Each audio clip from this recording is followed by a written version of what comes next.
This is my DIY calendar that I had been using.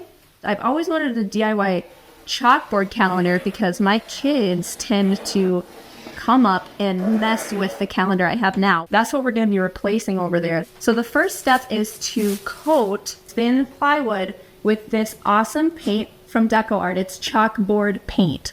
And you're going to want to roll it in the opposite direction. And that's going to really fill the pores of the wood. You need to let this cure for a full 24 hours before you condition your chalkboard and you start to use it. Now, to make this piece of underlayment look much fancier, we're going to frame it out. So what I'm going to do is I'm going to put a little bit of wood glue in this seam here to make that joint connect together real fast. So that's done. Now we're going to go back to our actual DIY chalkboard. These are liquid chalk markers. This is how you get that chalkboard look that's really perfect and that really precise hand lettering. I'm going to use my yardstick. What I did was I just measured with the frame on how much was the space in between, and I'm working with a calendar that is going to be 22 inches by 25 1/4 inches.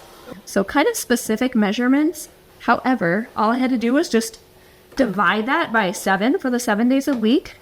And then the height, the 22 inches tall, I divided by 6 because I want 6 boxes. That just allows me to have enough space even if a month starts the first day on like a Saturday. So this is the extra 2 inches I have to write the days of the week. And this is the bottom of my DIY chalkboard. I'm going to mark the other direction.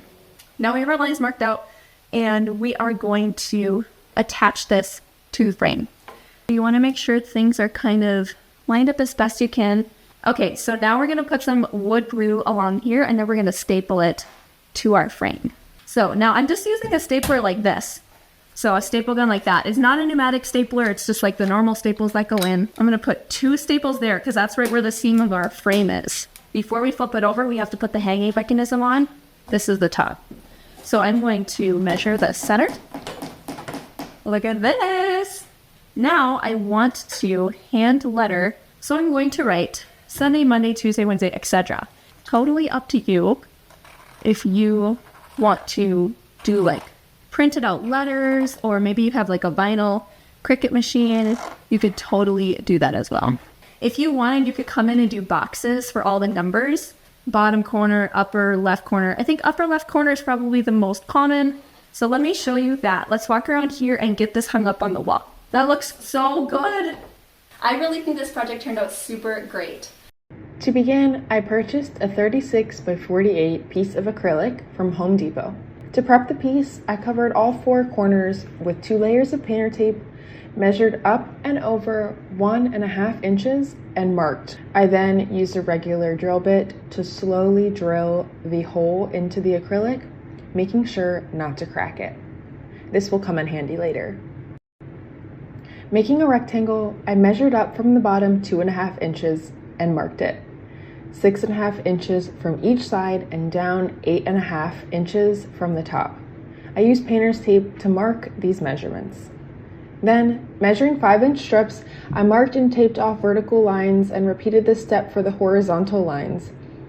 The tape I used to make these is called charting tape, but you can use any color tape that matches your decor.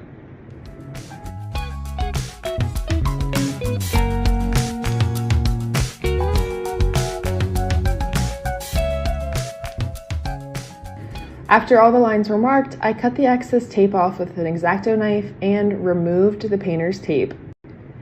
I then went outside to give my sign standoffs a coat of gold spray paint to match the rest of my calendar. While these were drying, I secured my vinyl letters to mark the days of the week to the top of my calendar. I made these with my Cricut, but you could cut your own or get a set of stickers from the craft store to spell out the days of the week. Now it's time to hang. Having a partner comes in handy to hold the calendar up to make sure it's level and then mark the corners where you drilled. The standoffs I ordered came with anchors and screws, so I first secured the drywall anchors to the wall and then I drilled in the base of the standoff. Then we lifted the calendar and slid the pre-drilled holes onto the screws and secured them with the stoppers. I am thrilled with how this calendar turned out. It's a chic way to plan out the week or the month without being a total eyesore. Because it's totally customizable, you can use it in any room of your house to fit your decor. Using dry erase markers to add the dates, this is the perfect addition to my new home office. I hope this inspired you to make your own giant acrylic calendar. Start by grabbing an old sheet pan from your kitchen. Something a little dinged up is actually perfect for this project. Take your pan outside and give it a couple of coats of spray paint. I went with a neutral gray here, but you could totally customize this color however you want. You could even grab painter's tape and put patterns on it if you want to. Next, you'll need a pack of clothespins from the dollar store.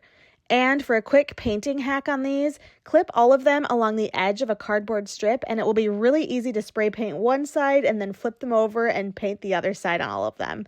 Once those clothespins are dry, you can grab a roll of magnets from the craft store. Cut a piece of magnet that fits the length of each clothespin. Most of these magnetic rolls are peel and stick, so you can just remove the paper backing and then press that magnet right onto one side of each of your clothespins. And now comes the fun part, decorating. I suppose you could leave these pins plain, but it's a lot more fun if you give them a fun color, paint a pattern, or add some sort of cute embellishment on them. I found this outer space themed eraser set at Dollar Tree and I could not resist. They're the perfect size for this project and I know that my son is absolutely going to love them. Once everything is ready to go, grab a few command strips and use them to hang your pan right onto the wall. That's right, you're just going to stick your pan directly onto the wall anywhere that you want it. I hung mine a little bit low below the light switch so my 3-year-old can reach. And now you've got a magnetic memo board that's cute, functional, and costs next to nothing to make. These magnetic clothespins are so perfect for holding little notes, photos, art, reminders, and I added one of these magnetic round containers from Dollar Tree too. It's really become the perfect catch-all for all those tiny treasures that my 3-year-old finds during the day. Rocks, stickers, beads, jewels, random bits that he refuses to part with. It's simple, it's organized, and it turns clutter into a cute little display. All from an old baking sheet that had seen better days anyway. So grab one from your kitchen and make this little magnetic memo board today.